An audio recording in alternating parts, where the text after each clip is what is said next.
I'm going to talk to you first of all about international climate policy and then about land use change emissions. And that's kind of where I work. I work a lot on land use change emissions, bringing together really trying to synthesize what's been published, comparing different results and trying to work out why they're all different. And I also spend a lot of my time working on a policy interface. Have done for a long time, ever since I was involved in the IPCC third assessment report. And when you produce those assessment reports, at the end of them, when you've gone through all the years of review and all that whole process, which I actually found quite interesting, makes you really careful about how you write, because you're reviewed by a scientific audience, and then you're reviewed by policy makers and NGOs. And the way they question, I mean, I don't just mean question in terms of, climate change is all rubbish, sceptical, but I mean question in terms of the way they interpret what you're writing. Makes you really realise how different audiences view what you're writing, how different words mean different things to different, and they're translated into different languages, and how the work you do can be taken and used in different ways, and it's a really fascinating process.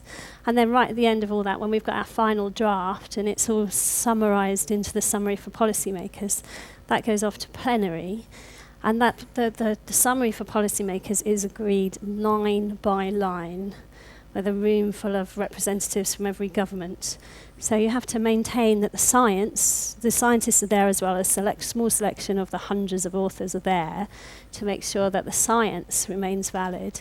But all that wording has to be agreed by policymakers, and I found that a really fascinating process. And you do kind of get the country bias in that, where you've got certain countries like Saudi Arabia and the fossil fuel producing countries are trying to water down messages, and other countries like Germany are trying to play up the strength of science messages, and our job is to be there and just make sure the science is correct and maintain that as well as we can, while trying to find some compromise text that everyone's happy with. And sometimes those compromises are good ones, and sometimes they're a little bit frustrating. So, for example, in this round of the IPCC, there were pictures that were taken out that showed emissions by country groupings, because that was considered to be controversial. So even though it was scientific fact, different countries didn't want the regional groupings of emissions shown in the summary for policymakers. Those figures are still there in the underlying documents. So there's all these kind of odd things happen. Anyway, I thought it was really interesting, and so I kind of switched a bit on working for the science to policy interface, but still try and do science as well. So I'm going to talk about international climate policy. I'm going to give you a little bit of a background first on some principles of environmental law that are very relevant to the policy debate, to the UNFCCC, which is the United Nations Framework Convention on Climate Change. And tell you about the Kyoto Protocol, which is a kind of legally binding bit of the UNFCCC that applies to developed countries. I'm going to talk about what happens beyond the Kyoto Protocol, because that only takes us out to 2020. And then I'm going to talk very specifically about land use mitigation within the UNFCCC and the Kyoto Protocol. And I'm going to show you a little bit of stuff about what the emissions gap is. So the first bit of fundamental environmental law is the precautionary principle. So the precautionary principle basically takes account of the fact that if there's something possibly going on that's could be dangerous, irreversible, catastrophic, then that, and even if the science about that isn't certain, that should be taken account of in decision making. So the idea of something could happen, it could be really bad. The science isn't completely in yet, but there's enough to know that there might be an effect, and this could be potentially very serious. Then the adverse effects of that, something should be done to prevent them. And this principle was taken into account in the UNFCCC Article 3. So there was a big international meeting in Rio in 1992, and they came up with a Rio Declaration, which was 27 principles that all countries agreed to follow, and one of the principles was on the precautionary principle. And then the United Nations Framework Convention on Climate Change was written, and the precautionary principle was written into that. So parties should take precautionary measures to anticipate, prevent, or minimise the causes of climate change and mitigate its adverse effects. When there are threats of serious or irreversible damage, lack of full scientific certainty should not be used as a reason for postponing such measures. So that's pretty fundamental, and a lot of countries have signed up to this. Another very fundamental environmental law principle is the idea of the tragedy of the commons. And this is all about we share resources. We might share resources internationally, like the air, or people might share resources locally, like having a common that everybody grazes their sheep on. But the idea is you have a shared resource, and if people act independently and selfishly, they can ruin that resource for everyone else. So there's a need for people to act in the group's long-term interests rather than their own personal self-interest, in order that they don't deplete the common resource. And so the idea is then that people need to act together, and this requires international treaties over some environmental issues that are international in scope. So in a sense, countries are saying, we'll stop doing things that are putting costs or having impacts on you if you stop doing things that are having impacts on us, and there's some kind of agreement. And it essentially commits all the actors, all the people involved, all the groups involved into acting together to have behaviour that's optimal for all of them. That's a really fine principle.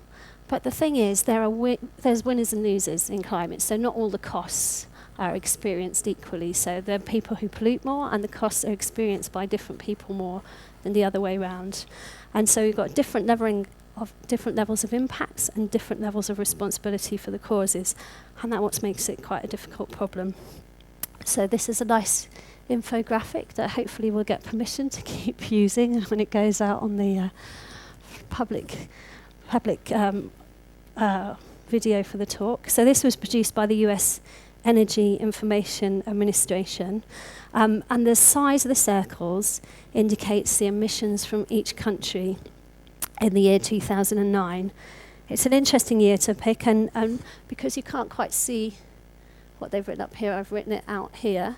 So the latest data published by the US Energy Information Administration provides a unique picture of economic growth and decline. China has sped ahead of the US, as shown by this map. So here's a message that the US Energy Administration is trying to give out. It's not us anymore, we're not the bad guys anymore, it's China. Have a look at what they're doing. Don't keep going on at us. And for the first time, world emissions have gone down. So this was in 2009, when there was the world recession, and emissions have since gone up. So that key message isn't there anymore, but it's still quite interesting, this key message of, go and have a look at China. It's not us. Of course, that's looking at total emissions. Things become a bit different when we take the population into account and look at emissions per capita. So on this side, you've still got the total emissions. And again, this is done in the shape of a footprint to have that kind of carbon footprint tie-in. It's quite a nice way of showing it. Size of the circles on this side, again, relate to total carbon emissions. This is the same data, more or less, from the US National Energy Administration, but it's for 2007 rather than 2009. So you've got China here, nice big circle, United States here, nice big circle. No, there's nothing here saying that the USA is the biggest polluter ahead of China. But then what happens is when we look at it, emissions per capita, so divided by the population, and China goes from this nice big circle here to really quite a small circle here. The United States goes to a much smaller circle as well in terms of per capita emissions. Interestingly, here's Gibraltar, hardly any total emissions, really small. You can't even see that little dot there barely. Oops, my mouse is gone, so you can't see it at all now. Gibraltar turns into that big hill there. Any ideas why? Any ideas what might be so special about Gibraltar that their emissions per capita are so high?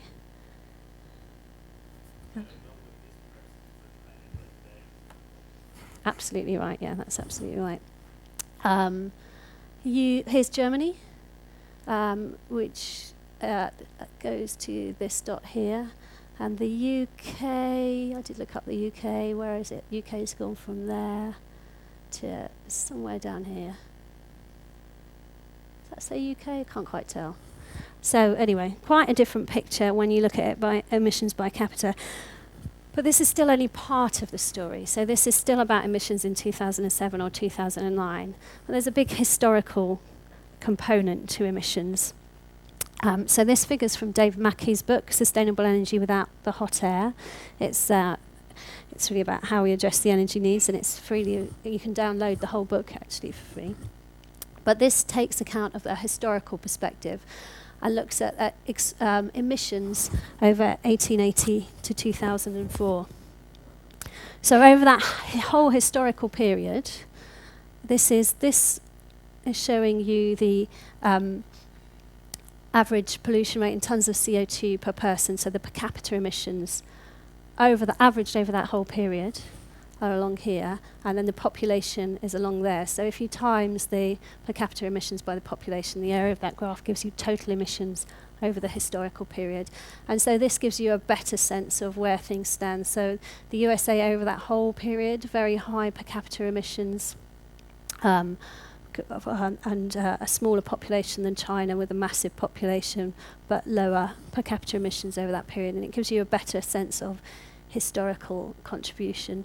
Here we go, we've got Germany and UK there, just as little examples as well. So this brings us to the third law principle I'm going to tell you about, which is the polluter pays. The idea being that the party responsible for producing pollution is, after all, the person who should pay for the damage done. This brings about many very controversial issues that are part of what makes it hard to get agreement. How much you count historic emissions? If we didn't really know about climate change, before about 1990, should we be held responsible for those emissions that we were doing when we didn't know they were bad? Who should be responsible? Who are the people who need to act? Is it us as individuals? Is it the fossil fuel companies? Should it be the governments? And if the people who are producing the pollution are different from the people experiencing the impacts, then that leads to injustice. And is that a persuasive argument? Should we do it because we feel the impacts, we want to do it ourselves, or should we do it because we feel morally that it's unfair that we carry on behaving like we want to behave and people in Bangladesh get flooded? So the principle comes down to having common but differentiated responsibilities, and it's all about how you do that. So you've got to recognise that there are historical differences as well as current differences in the amount of contribution to the pollution problem, but also that people have different ability to do something about it because they have different economic status or they have different technological capacity to act. So again, if we look at how this is played out in the UNFCCC text, it recognises that developed countries are principally responsible for the current high levels of greenhouse gas emissions, and it takes account of the historical perspective of 150 years of industrial activity. So the Kyoto Protocol, which I'll tell you more about in a minute, places a heavier burden on developed nations under this principle of common but differentiated responsibilities. So this allows you to deal with some of the issues of equity, and it allows you to have burden sharing. So share that burden of doing something about it out amongst people. But the question is how? How does that burden get shared?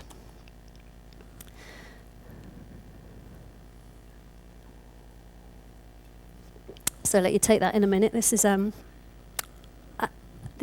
graph that serves the principle of contraction and convergence, which has been talked a lot in the negotiations. There's particular figures from the Global Commons Institute and a guy called Aubrey Mayer who's pushed a lot about contraction and convergence. And it talks about what we would need to do.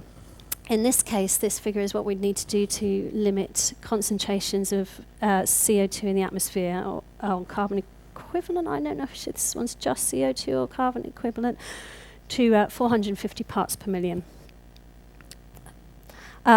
So this is what emissions have been historically. Here they are going up from 1800, getting to about year 2000.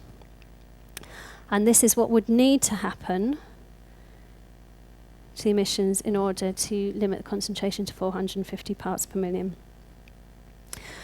And then the question is how you share out that budget of emissions. And here we have the emissions by different countries in terms of their tons of carbon per capita. The idea is we should get it to such that all countries have emissions that are equal in terms of tons of carbon per capita. So USA emissions would have to decrease. Indian emissions could go up slightly, and the Soviet Union, OECD have to come down, China goes up slightly, and the rest of the world goes up slightly. And then from that point on, all countries have the same budget in terms of emissions per capita. And the total budget's going down like that. And so these are what different countries can emit if you stick to this particular model of contraction and convergence. So how do we do that? That's quite hard to achieve. There's different types of way of achieving it. So you can have the kind of top-down command and control where you have very strong laws and you have bans and you have targets. You can't do this, you have to limit this. Or you can have market-based solutions, such as which is meant to help you try and find the cheapest solutions. So things like carbon tax and emission trading permits. And I'll talk a bit more about those later. So just a little quick review to get you thinking a little bit on your feet. I wonder if some people could tell me the problems you think there have been or think there might have been in order to get global agreement, because it's been hard. We've got some global agreements, we're not quite there yet. What do you think the problems are? I wonder if I put your hand up. You can say things I've said back to me, or you can come up with your own things. Any comments and thoughts on why it's been really difficult?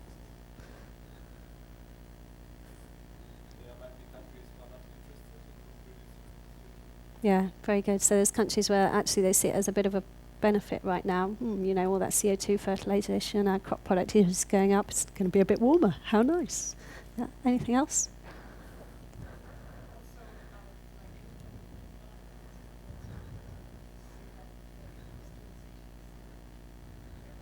Yeah, and that's a really, really massive argument used about not doing anything about climate change.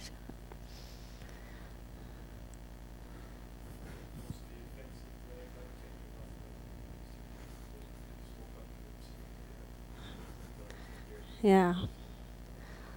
Yeah, exactly. I mean, some of them, I think there's already quite a lot of... Anyone here from New Zealand? There's already quite a lot of immigration into New Zealand, isn't there, from some of the small island states?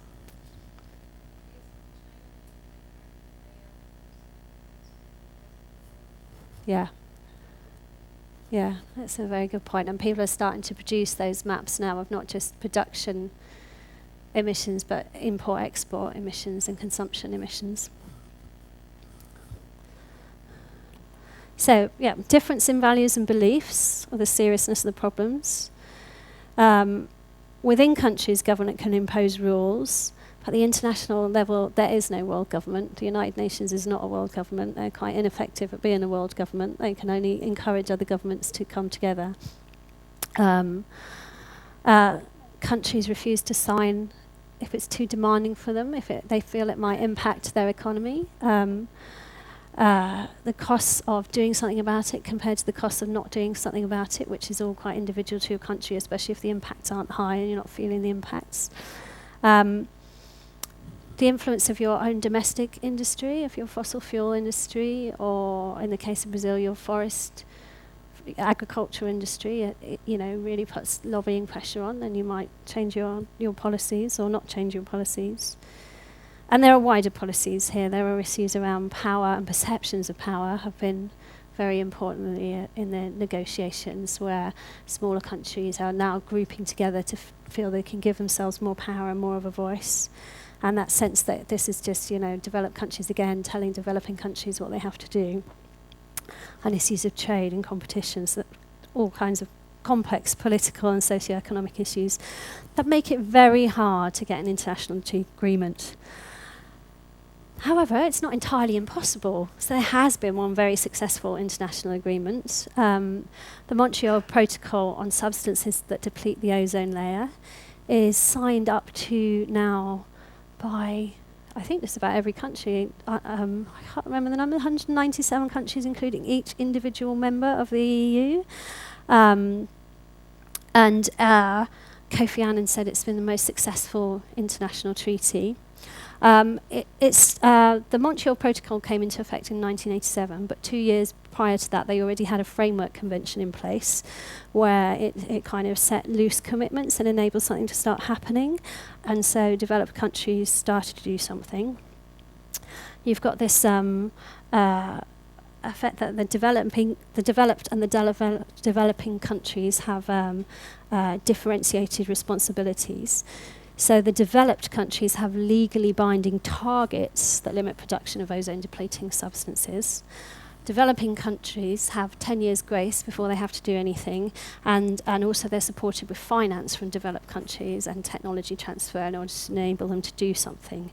So you've got these differentiated responsibilities. There's other things that make it a bit easier than climate change problem. The science is less complex. It's more easy to give the clear evidence for both detecting the change and attributing it to human activity. There's nothing else that's depleting the ozone other than the chemicals we're putting in the atmosphere. It's clear who the polluters are because we've got all the industrial history. Quite importantly, is it was easy to do something about. So, all we had to do was really, when we changed our fridge, just the new fridges available were non-CFC, and instead of using underarm deodorant that had CFCs in, they changed them on the shelves for underarm deodorant that didn't have CFCs in. So we as individuals didn't really have to make any difficult choices. And it was relatively low cost to do with major environmental benefits. So quite a tractable problem compared to what's going on with climate change. So the United Nations Framework Convention on Climate Change came into being as part of the Earth Summit in 1992. A little bit before that, when there was concern about the science, the World Meteorological Organization and the United Nations Environment Programme established the Intergovernmental Panel on Climate Change, whose job it is to bring together scientific information, really, and support UNFCCC process with science evidence. And the objective of the UNFCCC was to achieve stabilisation of greenhouse gases at a level preventing dangerous anthropogenic interference with the climate system. Now that's come to be regarded as 2 degrees. There's not really a very clear evidence based on why 2 degrees was decided upon, but it kind of got fixed upon and has remained. Whether 2 degrees is achievable or not is a matter of scientific study and opinion by lots of people. And there are scenarios out there that achieve it, but it only with really quite dramatic changes in our economy, technology and behaviour. So this system of differentiated commitments of developed and developing countries that was referred to. So Annex 1 countries under the UNFCCC basically means developed countries. And Annex 1 countries are required to adopt national policies to mitigate climate change with the aim of returning to 1990 levels of greenhouse gas emissions. The differentiated responsibilities for developing countries are more procedural and less strong. They have to establish inventories of emissions by sources and removals by sinks, which the Annex 1 countries also have to do. They're meant to develop and implement programs containing measures to mitigate climate change, but the compliance cost should be borne by the Annex 1 countries. So there's new and additional financial resources to enable them to do this. So this is within the UNFCCC. These are kind of principles. They're not legally binding in any way, but they're what countries or parties that sign up to the UNFCCC are supposed to do. The Kyoto Protocol is a specific piece of legislation within UNFCCC, and it's a legally binding piece, document.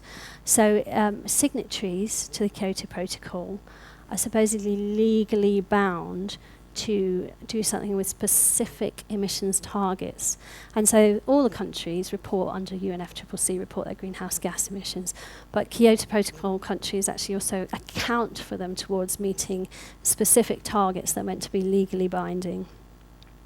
In Annex 1 countries, the aim is to reduce the greenhouse gas emissions by 5% below 1990 levels during the first commitment period in 2008 to 2012. So countries measure their greenhouse gas emissions, sources and sinks, over that period, 2008 to 2012, compare them to their baseline emissions in 1990, and they're meant to be 5% below. That's the essential idea. When it comes to land use change emissions, there was a little bit of negotiating around the 1990 levels, but in specific countries, but generally that's the rules. The 5% emissions reduction target is based around a country's fossil fuel and industrial emissions. So not taking account of LULUCF emissions. So they look at what their fossil fuel and industrial emissions are. Their 5% reduction target counts is based on that amount.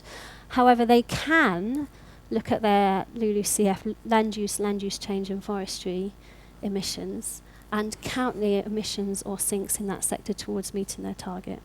If you've got emissions in that sector, you're not really going to count it, but if you've got sinks in that sector, then you might count it towards meeting emissions. So 192 parties or countries have signed up, have ratified the Kyoto Protocol. The USA has signed it, but not ratified it. So it means they've kind of signed up to the general principle of it, but they've not ratified it, so for them it's not legally binding. Their target was a reduction of 7%. So the 5% reduction is on average, and that's, again, differentiated responsibility between different countries.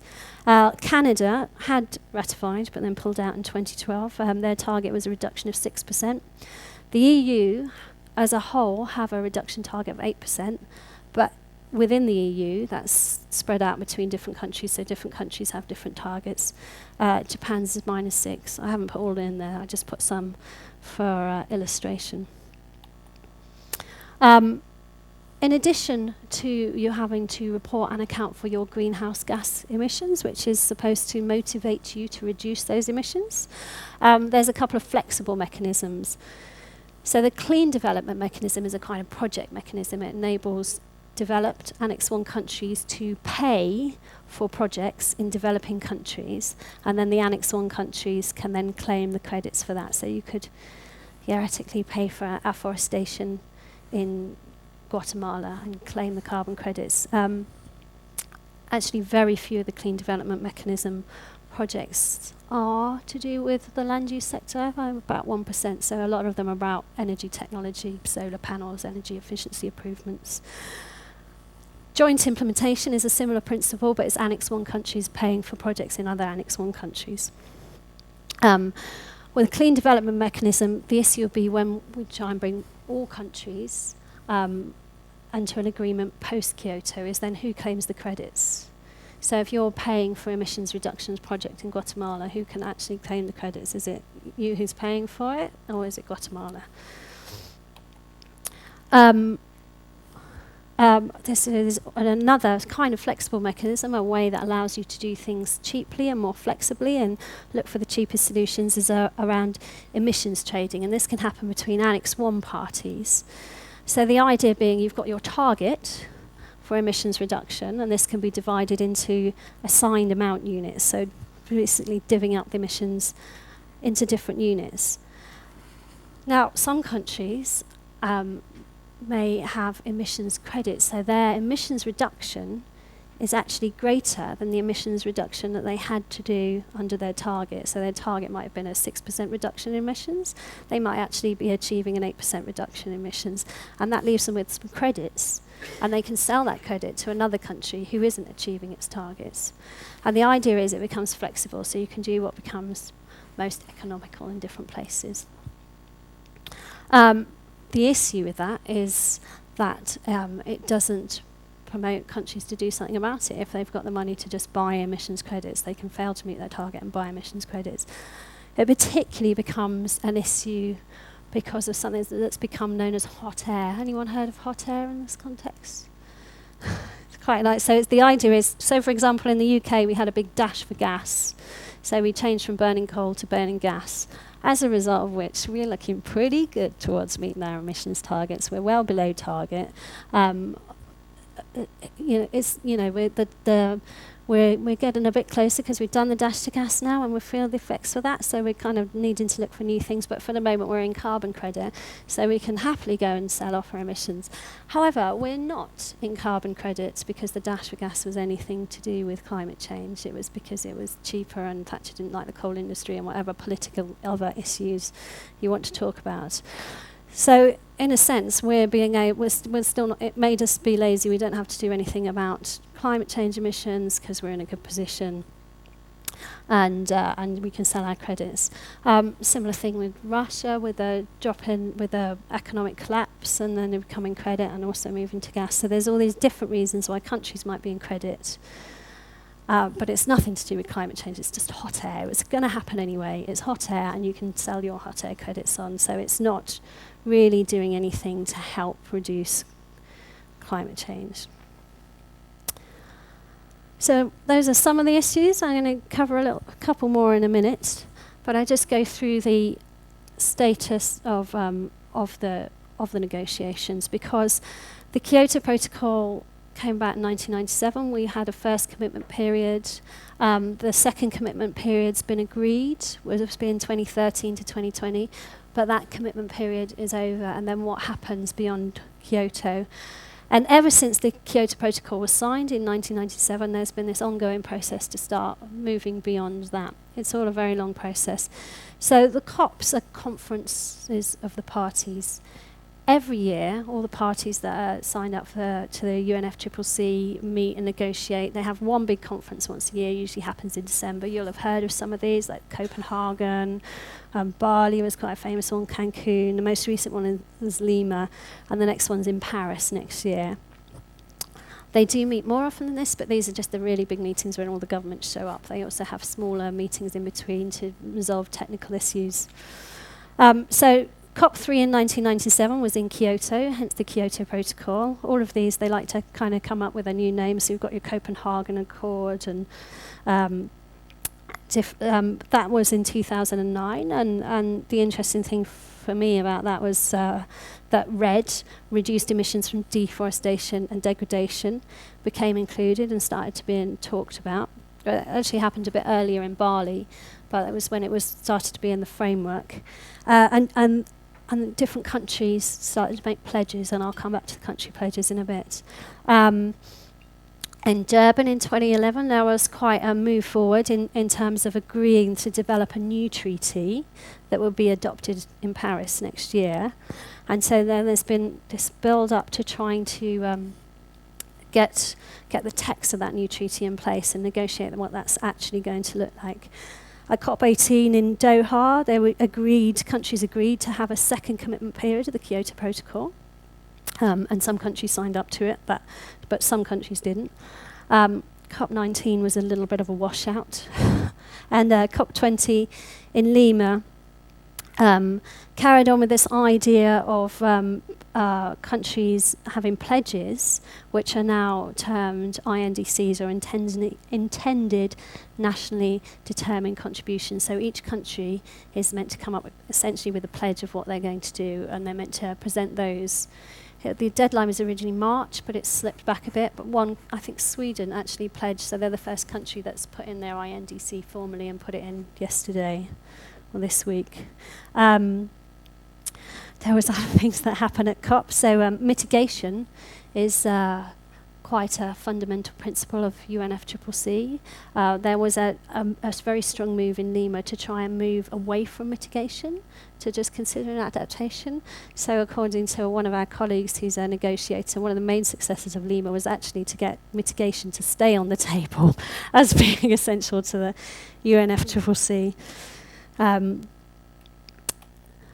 So just to show you a little bit about the pledges. This figure's from IPCC Working Group 3 on mitigation. And it's this left-hand bars here are basically showing you what policies are in place towards mitigation. And the darker colour here is there's actually climate legislation in countries, and the bluer colour here is there's a strategy and a coordinating body, but it's nothing legally binding. So about 45% of total greenhouse gas emissions were covered by some kind of policy in 2007. In 2012, that's gone up to about 67% of greenhouse gas emissions by some kind of policy, not always legally binding. And this by country gives you an idea of the sort of things in place. Now, the dark blue countries are essentially ones that are signed up to Kyoto. So quantified emissions limitation reduction obligations. So these are countries that have kind of obligations. So something a little bit more legally binding in place. The QERTs, quantified economy-wide emission reductions targets. So these are countries that have targets, not legally binding. And the NAMAs are national mitigation activities, and so they're kind of the pledges, the softer ones, and they're shown pledges by impact or pledges by action, but they're essentially countries that have made some kind of pledge. A little later on I'll talk you through some of the pledges in the land sector. So the issue of hot air I've already covered, and that's kind of covered these are some key issues that keep coming up in the negotiations. The issue of additionality, so it's kind of covered in the hot air one. Are you doing this as something additional? Is this activity, would it have happened anyway? Or is it something that's additionally happened because you have actual mitigation policy? Leakage and permanence both become quite important issues in the land sector because everything's connected together. The idea of leakage is, for example, I might do a bioenergy project over here. But that bioenergy project over here might be on cropland, and that food still has to be produced somewhere. So that cropland activity might then shift to over here where forest is cut down to grow the crops. So while my nice bioenergy plant here, farm here, might not actually be cutting down forests and therefore having a big carbon impact, it might have displaced the land use that then does, and that's the idea of leakage, and that's quite difficult to trace and track, especially when you don't have all countries and all places included in the agreement. The issue of permanence is one that's very pertinent to forests, but also other kind of projects. So you might set up a solar farm, but for some reason they might have a technological breakthrough, or someone might decide they want to change the land and they get rid of it. It's not permanent. With a forest, you might plant a forest. It might be subject to fire or pest or disease, and that might be more of a problem in the future as climate changes. Finance is the biggest sticking point at all the negotiations. The biggest arguments come over who's going to pay for this and how they're going to pay for this, how much are countries willing to put forward, and in what format should that be, and how does that get shared out. And another issue is there aren't actually any penalties for non-compliance, so the Kyoto Protocol is a legally binding document, but what happens if you miss your target? Nothing really. There's no kind of thing in place to penalise you if you miss your targets. So now I'm going to go a bit more specifically into land-based mitigation policy. Going back to that list of what happened at all the COPs again, I'll pick out a few additional things in here. So the Bali Action Plan was the first time RED was mentioned. Now, RED is reduced emissions from deforestation and degradation. So it was first referenced and mentioned in 2007. By 2009, there was some actual text and a recommendation of including it, and text being put in place. 2011, so this was the time when we agreed to develop a new treaty by Paris in 2015. But there were also quite a lot of changes to the way the land sector, the LULUCF sector, is accounted under the Kyoto Protocol, that dealt with a lot of issues where, they've been accounting it for a few years and there were problems, and there was a real attempt to move forward and put in place some different guidance to improve that. Warsaw was a bit of a washout generally for the treaty, as I mentioned. People were frustrated that there was very little movement forward in making the Paris Agreement, but there was some constructive set of agreements to bolster RED.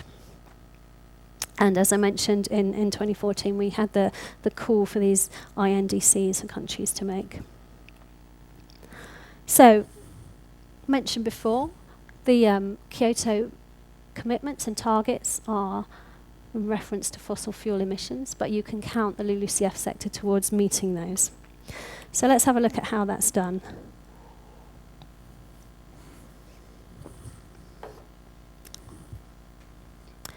So the land sector and the Kyoto, greenhouse gas reporting under UNFCCC, so all countries have to report their emissions from different sectors. And the reporting in the land sector is based on stock change. So you look at change in carbon stocks, and that's living and dead, above ground and below ground, soil carbon. During your commitment period, during that reference period of 2008 to 2012, or the second commitment period, 2013 to 2020, compared to what those stocks were in 1990. And the idea is that it should incentivize countries to reduce emissions or create sinks. The land is split up into different categories: forest land, cropland, grassland, wetland, settlement, or other land. And within those categories, you report conversion from one land type to another, and also emissions from within that land type. So, for example, in cropland, you'd count emissions from fertilizer use and methane emissions from rice paddies, things like that. So change between land cover change and also land management are covered, but within specific categories. That's generally under the United Nations Framework Convention, where all countries report. Specifically under Kyoto Protocol, where countries also get to choose whether they want to account for their LULUCF emissions and count it towards their targets, there's some more developed rules.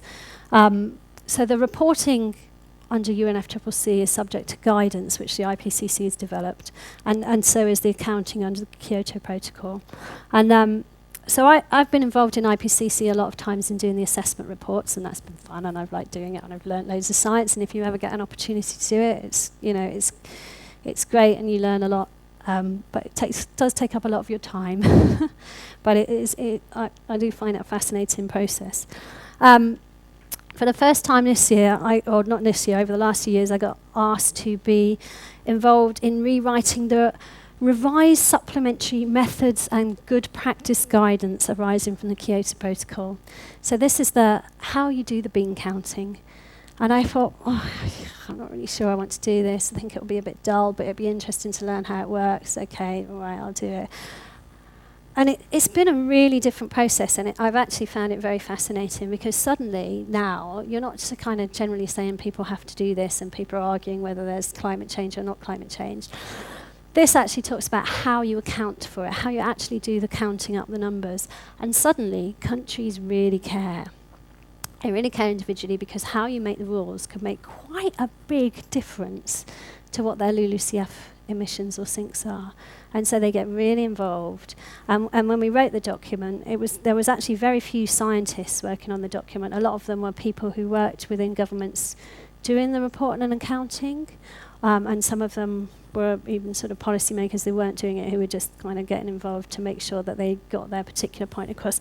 Because for some countries, quite a large proportion of their emissions come from the LULUCF sector. Australia's got massive grasslands, New Zealand's got the sheep production. Although these guidance are for Annex 1 countries, there's a lot of interest from developing countries too, because the idea is that probably quite similar methodologies will be adopted by the developing countries. So it becomes very controversial. How it stands under the Kyoto Protocol is countries it's mandatory for them to account to afforestation, reforestation and deforestation, and that's typically compared to the 1990 baseline of whether there's been afforestation, reforestation or deforestation since 1990. Don't worry too much about the difference between afforestation and reforestation. They're essentially the same thing, it just depends when it happened. So I think I can't remember the exact year, but so afforestation is there'd been no forest for 100 years or something, and reforestation is there was forest more recently and it's been cut down and now you're reforesting. But that has to have happened compared to 1990. So there was no forest in 1990 and there is now. Then you've got A&R, afforestation and reforestation. If there was forest in 1990 and there isn't now, then that's deforestation. If there was forest in 1990 and there is forest now, but in some point in between then it was cut down, it's still deforestation. Even if it's then been replanted, then it still counts in the deforestation sector. But that's just where it's accounted for. The issue of human-induced becomes quite an interesting one, and in fact Albert sent me an email about this the other day. Oh, that's the forest definition, okay. Forest definition, so different countries have a different forest definition. That always ends up being controversial. I'm sure if a lot of you are doing land use change, you've come across this a lot. When you look at different land use data sets, they all have different forest areas, and it's because everyone uses a different forest definition. The same is also true here, and IPCC felt it wasn't for them to impose a forest definition on anyone. So there's a range. So you can define your forest anywhere within the range of a minimum area of 0.05 to 1 hectare, and a minimum tree cover of 10 to 30%, and a minimum tree height at maturity of 2 to 5 metres. The country defines a forest and then they have to stick to that definition, but they all might have a slightly different definition of forest. And it has to have met that definition in 1990 or not, so you can define what it is. Forest management definition is also done by country and is very variable. So some countries just more or less say all of our forest is virtually managed because there's no real unmanaged land. So countries like Finland, Denmark say 100% of our forests are managed. They all count as managed forests. Other countries like Poland don't define management very narrowly, as we're actually really, really doing something specific, or it's actual plantations. And so they only define 5% of their forest as managed. I don't know. This was a few years back, and we were talking about this over breakfast. I don't know if you think that that's different if they're talking about actual plantations, but that's what they're defining as. Sebastian knows a lot about forest management history. So Poland say of our forests only 5% are managed. So there's some boring definition issues that make a big difference. Human-induced. So this is saying if you deforest or if you afforest, you have to have deliberately done that in order to account here. So this becomes an interesting issue where you've got EU set aside. So we've set aside a lot of our land in EU because we're overproducing.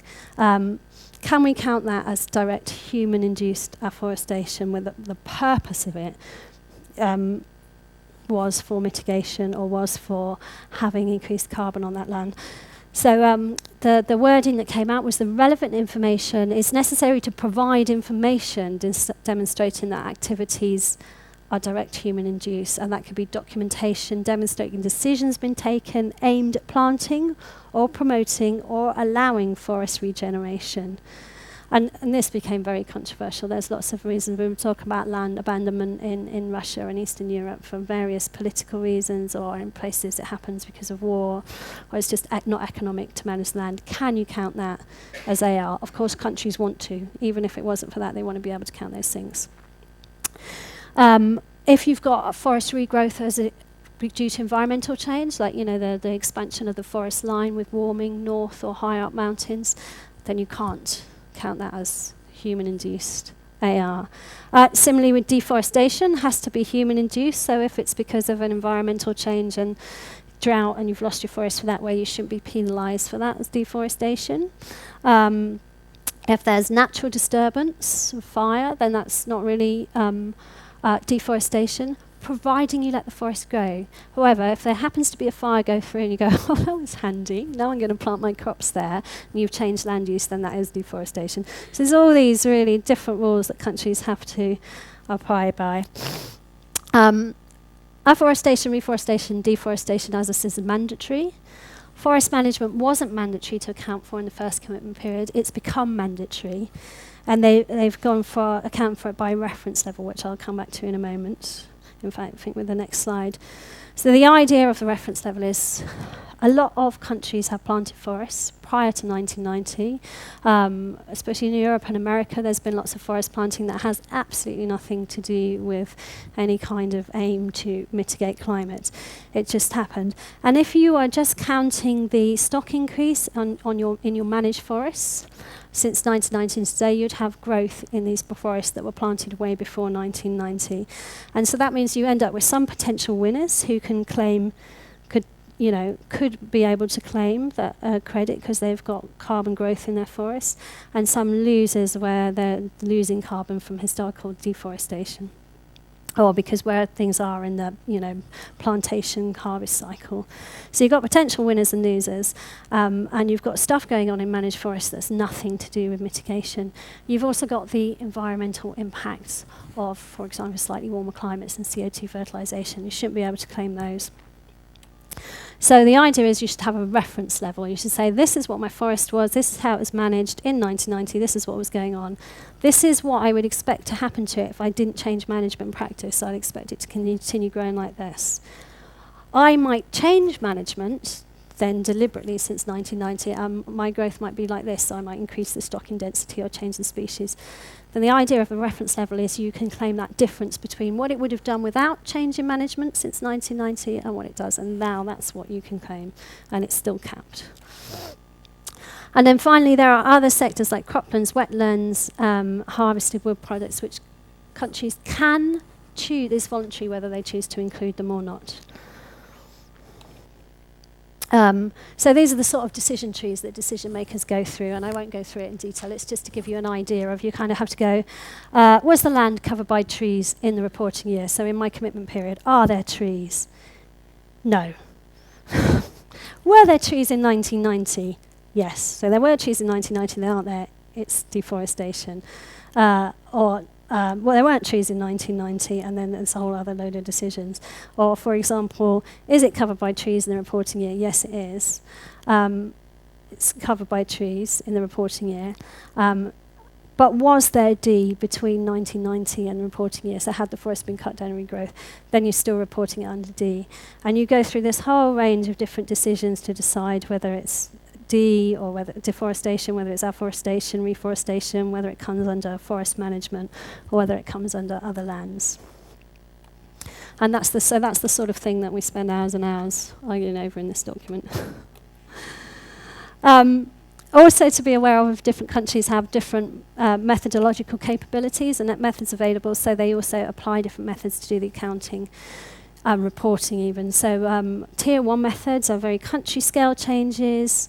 They're very generic. You say, on my country as a whole, forest land's gone down by so many hectares, and I'm going to use regional emissions factors then to convert that into carbon changes, changing carbon stock.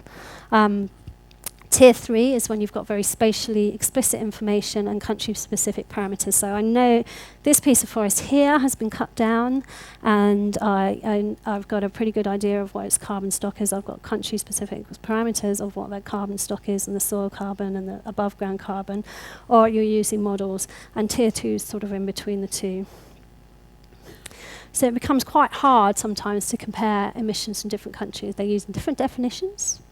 They're including different things, and they're applying different methodologies. So what about beyond the Kyoto Protocol? So I've mentioned REDD a few times. REDD, it was initially talked about as REDD, reduced emissions from deforestation. I did an extra D to include deforestation, and then I did a little plus on to talk about the role of conservation and sustainable management, enhancement of carbon stocks. The conceptual model of REDD is similar to the reference level for forest management. So you have your reference level, this is your deforestation rate, and this is what, it's reducing in this case, and that's where you might expect it to go. And you might manage to reduce it even further, and then this would kind of be the, so you've got your reference level, and then this is where you end up, and that would be the credit you can claim.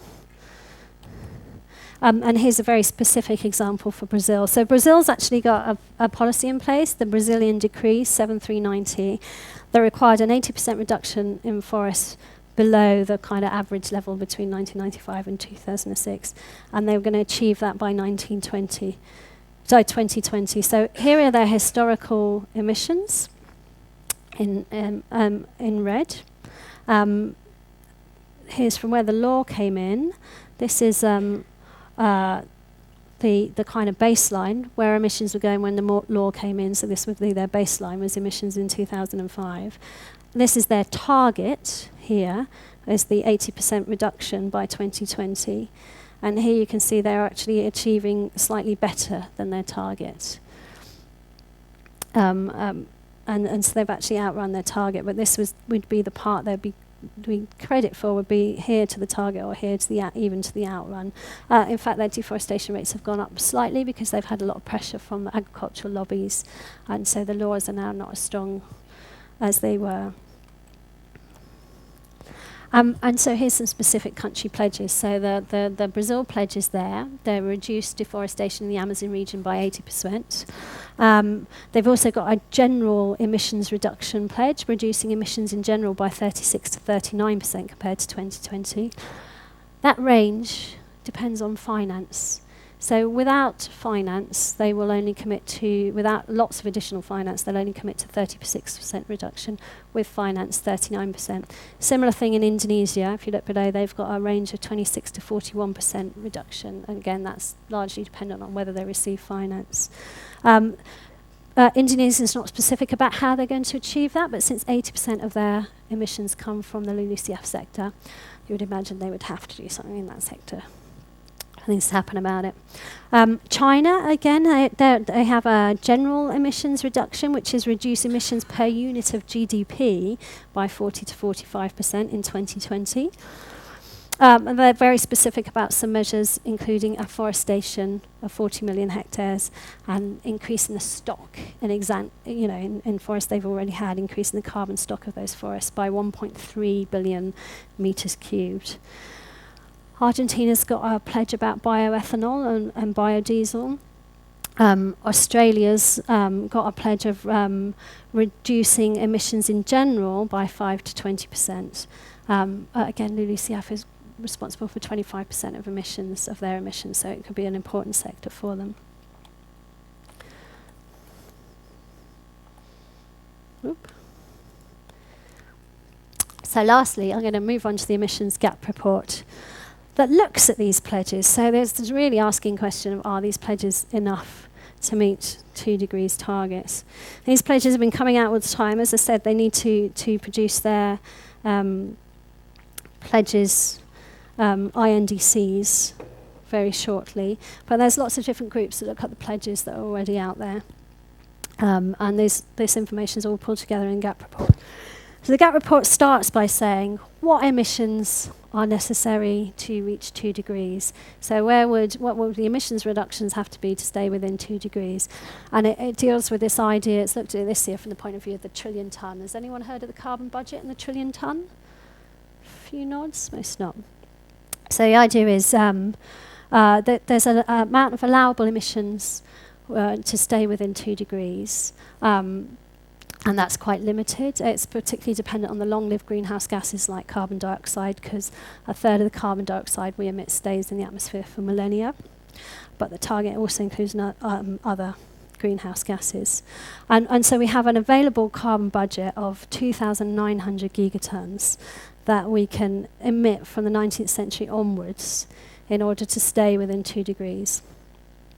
From 2012 onwards, because we've already spent quite a lot of that budget, we've got about 1 trillion tonnes left that we can emit. And so we can put all different kinds of pathways by which we might reduce our emissions. On this figure here, it goes from 2010 to 2100. We get to this point, our budget's all used up.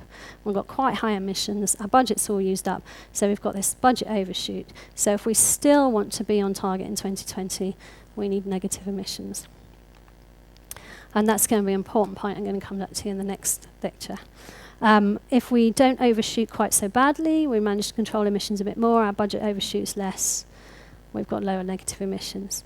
But the idea being that we need to reach carbon neutrality sometime between 2055 and 2070. That's what the GAP report came up with, and that's based on multiple scenarios that are out in the literature from the sort of integrated assessment models Mark was talking about yesterday. So here we go, historical emissions here. And this is where our emissions would have to be in order to stay within 2 degrees. This is where we're going with business as usual. Here are our historic emissions, and this is what we would expect emissions to be following business as usual pathways. Obviously, there's a range of what that might be because lots of different models are used with, as you saw, lots of different assumptions as to what business as usual might be. So that's the kind of business as usual pathways, and this includes fossil fuel and LULUCF emissions. And we talked about all the different country pledges that are already out there, and this is assessing, so different groups assess the pledges that are out there already, and so what will they achieve? And so here we have our business as usual emissions that I just showed you across a range of IMs. This is where we expect to go from 2010 out to 2030. This is what emissions would be consistent with a range of pledge cases. A lot of that pledge cases you can see was due to the things like whether developing countries get financed, but all other reasons where you've got a range across different models as well. So emissions business as usual, emissions according to pledges out to 2020, and here we just see that highlighted there. That's again emissions business as usual, just 2025 and 2030 highlighted. Emissions under the pledges, and this is where we're meant to be at. And this is our emissions gap, so this is where we still have to go. So we've still got a considerable way to go. There are ways to achieve this. This is from the older version of the GAP report that looked at the IPCC fourth assessment mitigation numbers, and there's different ways to achieve it. This was the gap then, still essentially where we're going and where we need to be. In the power sector, industry, transport, buildings, and here we've got forestry and agriculture. And these are numbers from the IPCC about what mitigation potential was. So there are ways of achieving this, but it's quite dramatic. But just to note here that the land use sector does get us quite a long way to meeting it. It's about a third of emissions reduction there. So in conclusion, there's been a lot of progress in understanding the need. There's been massive amount of science that's exploded on the need for emissions reduction, and we do have an international progress, and it's been slow and not as successful yet as the Montreal Protocol, but there is a process and it is moving forward. There's been a lot of progress in bringing the land sector into the process, and this has been very hard because of all the complicated rules and the different country positions, but it is in there. However, so far the effects on the climate have been quite minimal, and there's still a lot to do. But the process is there, and we have it. And whether you think it's a good process or not, at least it is a process, it's there, it's got people discussing. There's a lot to do, and there's ways to achieve it. Whether climate policy will achieve it, fingers crossed for Paris. I put some reading on the end there, but I won't leave that out. That's just on the slides, so when you see the slides, there's some of the references and websites there. That's it.